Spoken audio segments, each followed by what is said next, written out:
In order to create a community to better communicate with your students, in Google+, choose the Communities portion.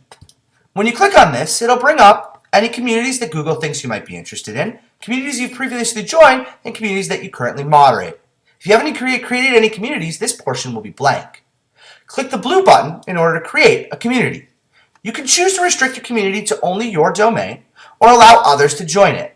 I'm going to restrict mine to my domain. After you choose your restriction level, you can choose to decide whether or not others can ask to join your community or if only you have the right to invite members.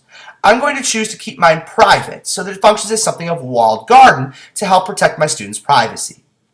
I'm going to give it a name here, and since I'm a history teacher, I'm going to call it History Rocks. And now I'm going to create my community. Once my community is created, I'm going to be presented with a list of things that I can choose to make my community more personalized. I can give it a tagline to help jazz up the community. I can choose a photo that I think will represent the community. And I can also do a description. This is all things history.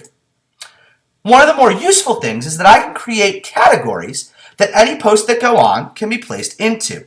This can help me later pull out the relevant information that's on the community.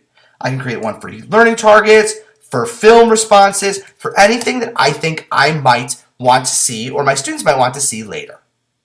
One of the most useful functions is I can add links that I can pin to the upper right-hand corner of the community. If I have a class web page, this would be a great place to put it, as well as any other resources that I think my students will be using on a regular basis. Once you've filled all of this out, if you hit done, it creates your community. You can invite students immediately from this pop-up window, or you can invite them later from this button. If you're unhappy with any of the things you've chosen, you can click on the gear and add a community and change any of those things. Hopefully this will help you set up a community so you can get communicating with your students.